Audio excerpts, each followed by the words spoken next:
Hello and welcome everybody to another episode of Pod Strickland. I'm your host Shwin and Prez, and this is episode 608. I'm joined as always by my co-host Prez, that is @_Presidente on Twitter. Prez, how you doing? You know what? I'm really happy, and I'll tell you why.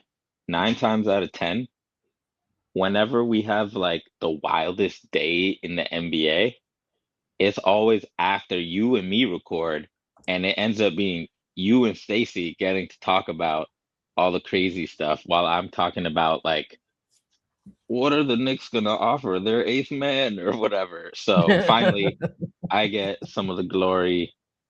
This is great timing. Thank you, NBA GMs, for operating on Prez's schedule for once.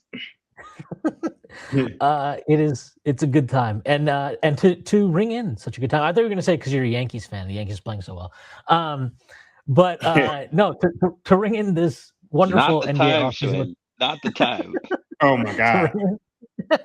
To ring in this wonderful NBA offseason with us, we are joined by Raheem Palmer. He is the host of the Ring of Gambling Show. You can find him on the Ringer, Spotify, all that.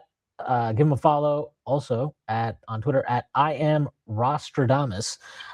Raheem, how you doing, man? Man, life is good, man. It's just, off season right now, summer league coming soon, football season coming up. Right now, it's just kind of like this slow period. So you're just taking it easy, taking each day as it comes. So life is good. Yeah. I mean, life can be good when the NBA Finals goes in your favor. And we're going to talk about the NBA Finals. We're going to talk about the Knicks. We're going to talk about all the craziness that's been going on this offseason. Before we do that, I do have to let you know that the Strickland has Patreon, which you can find at patreon.com/Strickland. If you go there, you can find different tiers that you can subscribe to. And if you subscribe to the $6 tier, you get access to our Discord, where you get to converse with other site staff as well as patrons. You also get access to this podcast right here that I hosted on Friday with Prez. You also get access to, that's it. Actually, those are the things you get access to. It's $6 tier.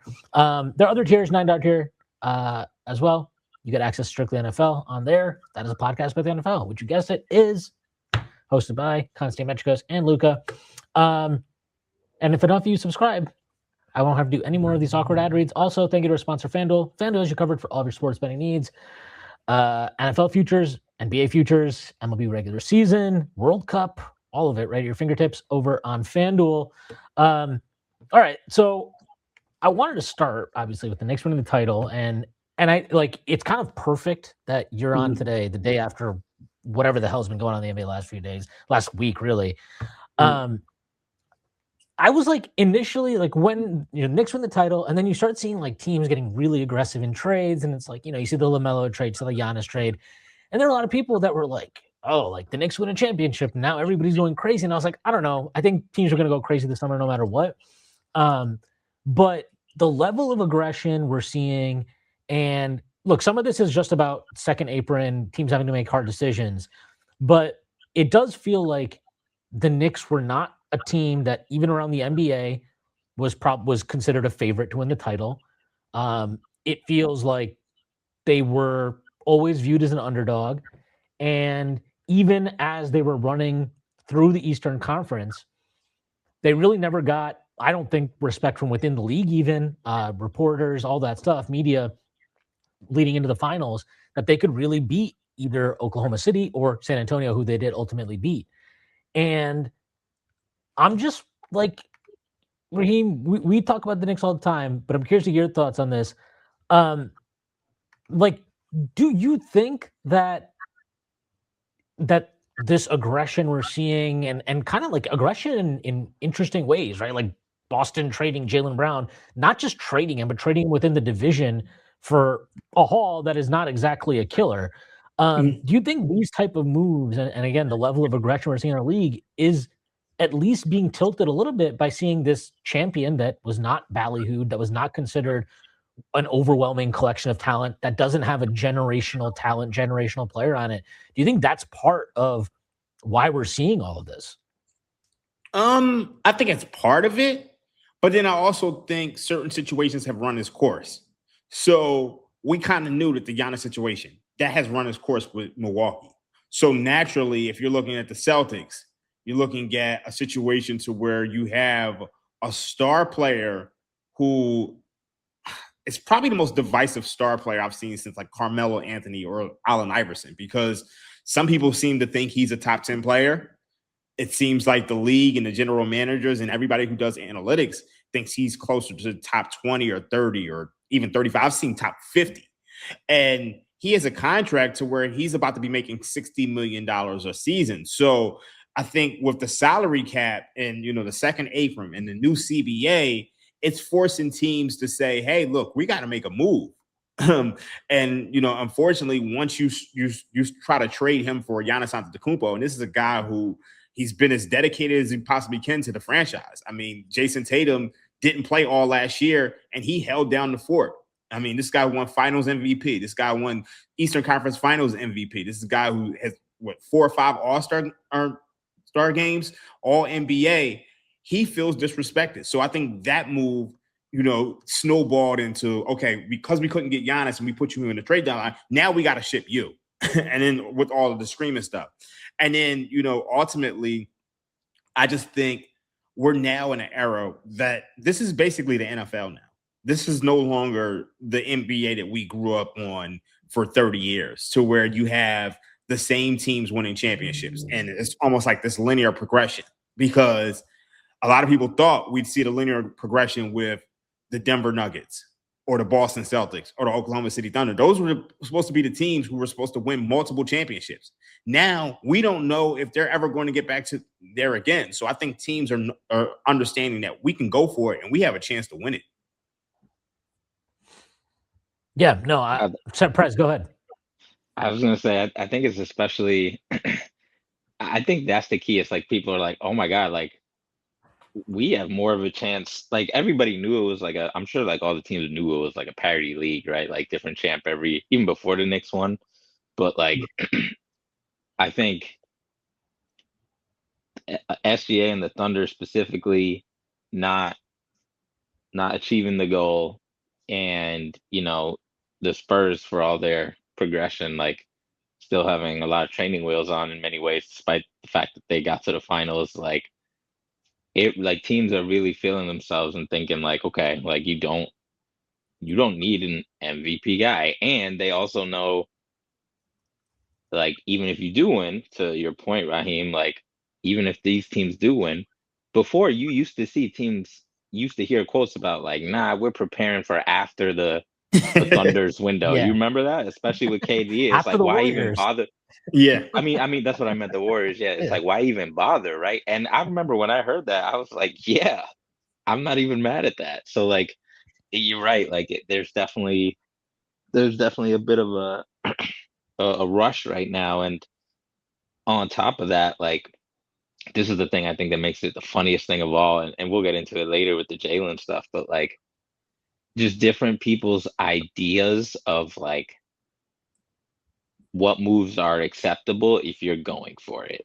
And I don't know, like the Knicks, because of the way they've had to build their team, right, without a max superstar, like it's been like every dollar like Brock Aller has had to like look at like the appendices of the CBA and scrounge the footnotes and find every like little strategy and draft a trade and use that second round pick to grease the wheels, like every single trick in the book to like time the contracts right and pay them in the right way, and descending this and scam contract for Deuce McBride and blah blah on all that stuff. And I don't know if I'm tripping, but even for the teams that are like going for it, I'd be looking at some of these contracts and I'm just like, oh wait, you're just like this, every dollar doesn't matter to you. You're just, yeah, sure, like Colin Sexton, that 18 million, and you know, even in Philly, we'll get into it, but it's like, oh yeah, like we're sort of going for it, but like everybody needs the ball, but you know, whatever, who cares? We're just gonna just spend it. Just spend that, bro. Like fuck it. Like 6 ball handling guards who can't move off ball. Like whatever, it's all good. Like we'll figure it out. Anything's possible. So it's like I don't know. I guess it could work, but I think a lot of teams are seeing the window and judging that correctly, but then kind of just like moving a little out of control. I think you hit on an interesting point, because I was kind of talking to somebody about this yesterday. it feels like with all of these aggressive moves, there's nobody you can say got significantly better except for maybe the Raptors. Yeah. Yeah. Like that is the only team you could say, you know what? All right, yo, you upgraded from Brandon Ingram to Kawhi Leonard. You've gotten significantly better. You've made yourself a contender. Everybody else, including the Philadelphia 76ers, I don't know if they've truly gotten better. Well, so I want to. This is what I think is really interesting about this era. Like, I think a couple of things are happening here, which the Knicks winning is a piece of. Which is like, if OKC had repeated this year, I don't know that there would be even. I think people would have been like, okay, well, they won 2 in a row. Like, should we really be trying to push chips in here? I think if the Spurs had won, I think people would have been like, oh shit, like this might just be like we got to wait out 3-4 years for the Spurs and Thunder to kind of like wage their wars, and then we'll kind of move in. But I think the Knicks winning, it showed a couple of things, which like I already got into, which the one is like you don't need to have an MVP actually to win a championship. You don't need to have even multiple guys. They have 2 guys that are all-stars. I think Cat's probably like, I mean, one of the most criticized all-stars, all-NBA guys over the last 4 or 5 years. However you feel about that, it's just a fact. Brunson, for all of the great things he has done, is just because of who he is and how tall he is, he's never going to like be universally regarded in the type of way that he would be if he was 6'5", let's just say.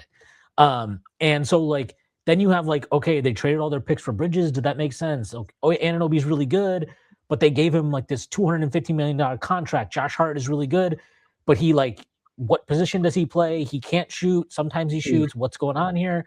Like you kind of see all of this. And I've talked about this with Prez before, but like when the Knicks were building this team, it almost always felt to me like they were like building off of like, if you were doing like, when you used to like make Legos and they'd have the instructions, that's what it felt like with the Knicks, where it was like a checkbox. It was like a checklist where you're like, okay, we need a ball handling guard. Okay, we need a stretch 5. Okay, we need a big wing that can do all these like hit threes and defend across positions. Like it just felt like a very much a checklist, very methodical. And it's not like, oh my God, they got Giannis. Oh my God, they have Wemby. Oh my God, they have like this singular amazing talent. And so when you see a team like that chip up, and not just chip up, right, but like go on this insane run in the playoffs where they're just ripping off double-digit wins and then gentlemen sweep the Spurs. Yes, it's a very competitive series, but it's a gentleman sweep ultimately. I think it affects you. You start looking at this at the league and you're like, maybe there's like, we don't need to be the best regular. First of all, it shows the regular season is not important anymore. You cannot judge who's a contender anymore based on like, oh, who had the best net ratings in the regular season? That shit. Well, I kind of disagree with that. Okay.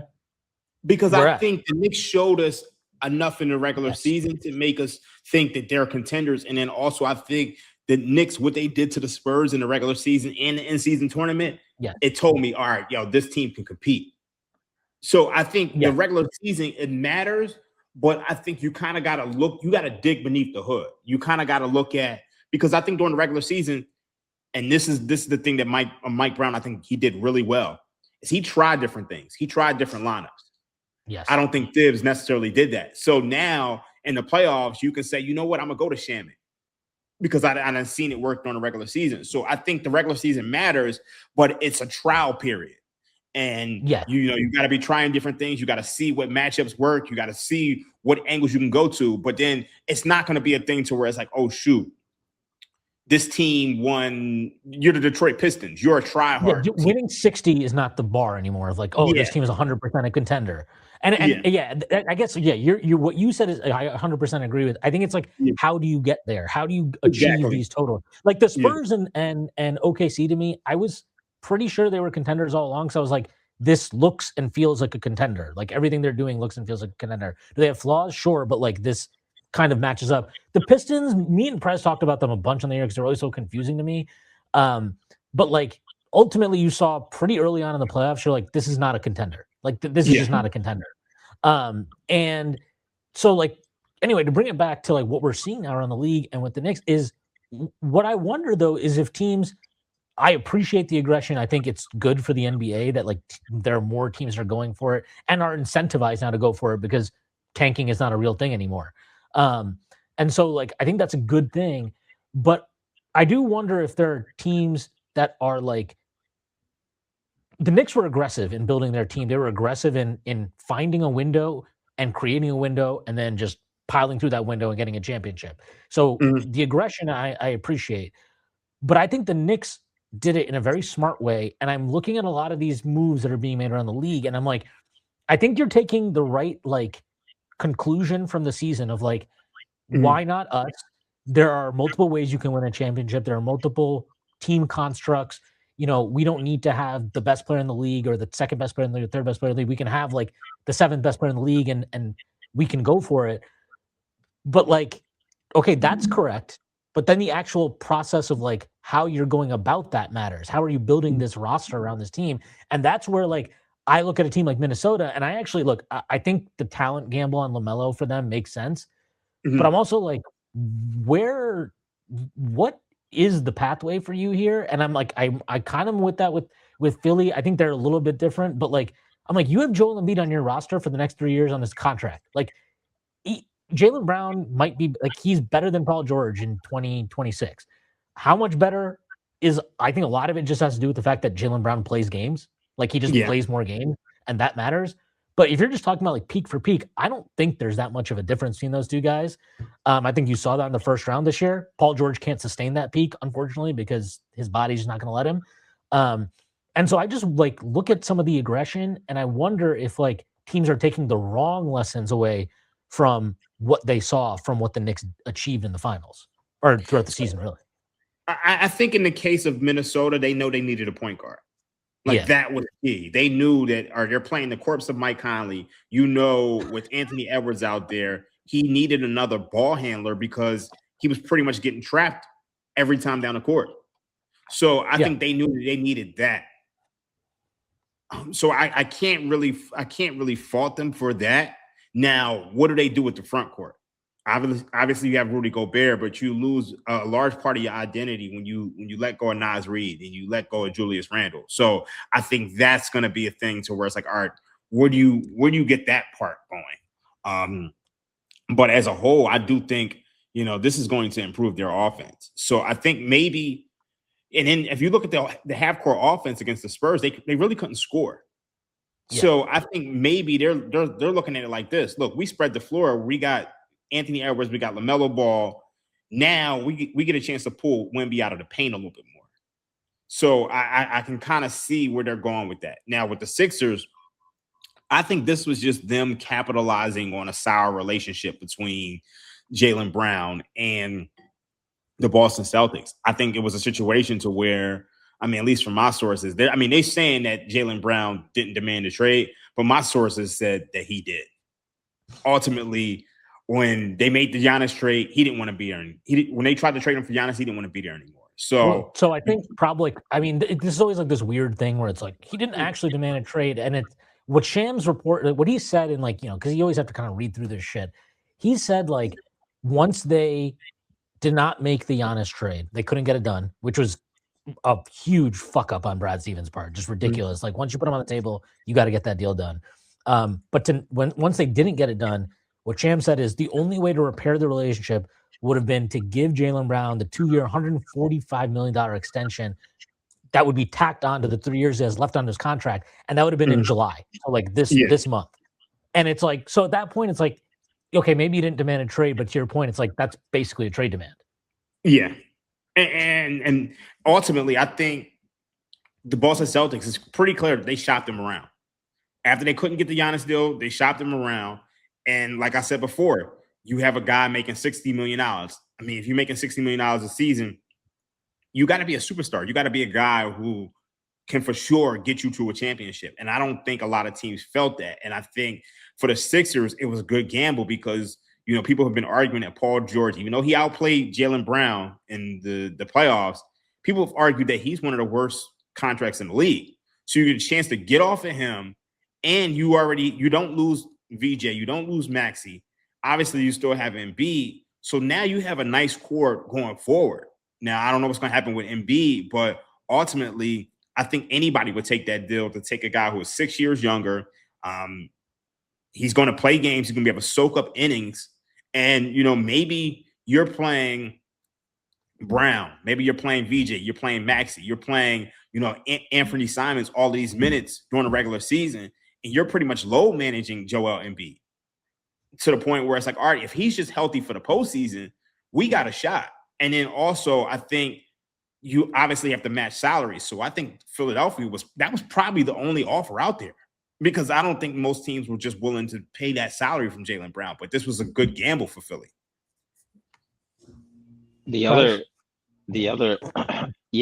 thing you mentioned, like him just, having this reputation. And I think I hate, I've talked about this before, and I won't go on the whole rant, but I hate that, like, all this second apron shit makes the reasoning behind some of these moves so inaccessible to, like, a casual fan, unless you're a fucking super nerd for this shit like we are. Like, my sister asked me what the second apron was today. That was cool. Bruh, it's like, if you're 11 and you just like Paul George or like Jaylen Brown, like, you literally can't understand what just happened unless you have to, like, go on, like, a FAQ about, like, the fucking CBA and become, like, a labor lawyer. It's so stupid. But, like, yeah, so, like, to your point, like, okay, like, regardless of whether you think Jaylen top 10, top 20, whatever, like, $60 million, like, you don't have room for max contract. You have very little room for max contract players to not produce at an elite level. If you're truly contending. If you're like fake contending, yeah, you can do that. That's fine. You can even win like 55, 60 games and do that, and that's fine. But if you're like actually for real serious, like, the only way you can do that is kind of what the Celtics did when they won, which is like everything else in place, and you paying Jaylen was kind of one of the final steps to just lock in your attempt at a championship. And Jaylen's not also the best player; he's the second best player or whatever, right? So, like, that's that is, like, some of the analytics minded people probably realize that, but I don't think other folks kind of. I have so many friends who, like, are smart dudes, smart people, and some of them are Celtics fans, and they're just, like, flabbergasted. And I'm like, you literally, like, can't win. Like, and that's what I think is tripping people up, is like, it can be hard for fans who are inherently always, like, especially now that there's parity, are very hopeful, right? Like, this could be our year, right? Like, if you're a Celtics fan, like, gap year, Tatum comeback, then we cook. The fucking Knicks one, yeah, we look how far we got, and Tatum was just barely back. There's like 100 ways to talk yourselves into it, right? You Sixers fans, same thing. Look at all these buckets we got. Dogs we got. Just Joel healthy, and then we start cooking, right? But, like, the reality is the opposite of that. The reality is, like, the path. There's a lot of roster constructions that can win you a chip, but in terms of, like, missing on how your contracts produce, there is so little room for error. There's so little room for error. So a front office, a good one, is more likely to realize, like, I know everybody has hopes for us, but this is not actually it. And Brad probably mishandled the Giannis thing, but and me and Shwin have talked about it. He probably understands that, like, I got to do this really unpopular thing, so I'm gonna do it and then delete my Instagram, which he did. That's crazy, by the way. Yeah, that is wild. That's good for you. Protect yourself, King. Protect yourself. Like, he knows, like, it was not. They weren't really gonna contend, right? Like, me and Shwin talked about this. Like, yeah, they had 50 whatever wins, but, like, they were close. I tell you this all the time. They were closer to a Tibbs team than a Celtics team, because they played their guys. Every game was like playoff intensity. Like, this guy's on the sideline calling out plays. We're hunting matchups like 20 times a game. We're intentionally fouling Mitch. We're bringing Tyler Kolek into the action repeatedly. Like playoff level game planning in the once I seen Boston targeting Tyler Kolek like 15 times, them intentionally fouling Mitch. Like, I get it. Like, you target Tyler Kolek, sure, but, like, I'm like, bro, this isn't the fucking Eastern Conference Finals. Relax. And I was like, oh yeah, this team is gonna win 55 games. Like, just whatever you think of the talent, just because they're smart, they play the possession game, and they have they're talent. It's not like they don't have any talent. Yeah, they have talent. It's just not the kind of talent. You know what it is? I think it was the system that kind of got them there. That too, yeah. Joe Mazzulla shooting a lot of threes, high variance, and I think that style The offensive rebounds, low turnovers. That style could win during the regular season, but ultimately it comes down to your talent. And once Jason Tatum got injured, they traded away a lot of their talent. You lose a Drew Holiday, you lose a Kristaps Porzingis, you lose, the guys that you lose Al Horford. Like they just lost so much talent, and eventually, Jaylen Brown and Jason Tatum and a bunch of white guys ain't gonna get it done. Like I'm just being honest. So, I do think maybe Brad. No, but I was gonna say maybe Brad was just. I think sometimes you gotta make hard decisions, and it's probably better that they traded Brown now as opposed to later, because they could do this a year from now, 2 years from now, and you're like, oh shoot, it's been 4 years since the Celtics won a championship, or it's been 4 years, it's been 3 years since they gotten past the second round. So sometimes you got to rip the Band-Aid off, and maybe the time was now. I just don't know. Like, it's just unfortunate for Boston Celtics fans that it ended up being Paul George. Yeah, I mean, so there's a few things here. One, just to kind of get this out there, over on FanDuel, right now they have the odds in the East. The Knicks are the favorite at plus 300. Boston's at plus 450. Then Toronto's plus 700. Cavs plus 750. Pistons plus 750. Sixers plus 800. Heat plus 1100. And Pacers plus 1400. That's the top 8. Or the top 7, sorry. I'm not even, just to kind of give it a lay of the land. I think it's just very, very basic what happened with the Celtics. I think they won, whatever. They had the season they had. Tatum first of all, Tatum gets injured at the end of the series in 2025. At that point, like you mentioned, they're just kind of like, you know what? We're obviously not going to do anything next year. And also, we lost in the second round to the Knicks. Like, we got to just take our medicine, get off this money, reset our cap, and let's see what happens. And I think they initially thought they were not going to be very good. I guarantee you they did not think they were going to win 56 games this year. There's no shot before the season, if you gave Brad Stevens truth serum, that he was like, yep, we're going to win 56 games. No fucking shot. And they do obviously win that many games, but then you get to the playoffs and you lose in 7 games. However it happened, you lost in 7 games to the Sixers, who then get absolutely fucking, railed by the Knicks. Brad Stevens, after that series, was very, very candid in his comments. Like, Joe Mazzulla came out and was like, I liked our shot quality. Sometimes they just don't go in and blah, blah, blah. And Stevens came out and basically was like, that's a crock of shit. Like, we need to change. We need to make real changes here. And once I heard him say that, I was like, okay, they're going to, I think Jaylen Brown's gone. I really thought right then that Jaylen Brown was gone. And I think at that point in time, his decision it's not even about like what he thinks of Jaylen Brown. It's more the 2J's construction. It's done. Like we did it. Like, we won a championship with these guys, but this construct with all the, salary cap stuff that we had to work through, it is not going to happen again with these guys. And a decision that I will always support is like, yes, I'm sorry, Tatum is a better player than Jaylen Brown. That's even off the Achilles injury and everything. I'm just going to take that chance with him, and I'm going to move Jaylen Brown. So I think he knew going in, okay, I'm going to move Jaylen Brown. At that point, what are your 2 options, right?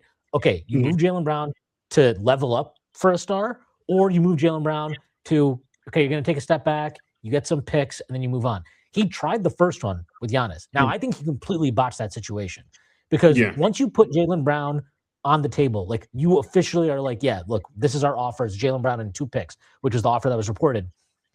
You have to know that's one that's going to get out there, because Milwaukee is a team that's obviously going to be shopping around Jaylen Brown to see if they can get more stuff from another team. So it's going to get out in the public. This is not a 2-team negotiation anymore. It's going to get out in the public. So you have to know that. So he got played there. And then when they come back and they're like, look, give us Shireman, give us Hugo, give us a 3rd pick. I'm sorry. Like, at that point, you have to be able to get that done. You just have to do it.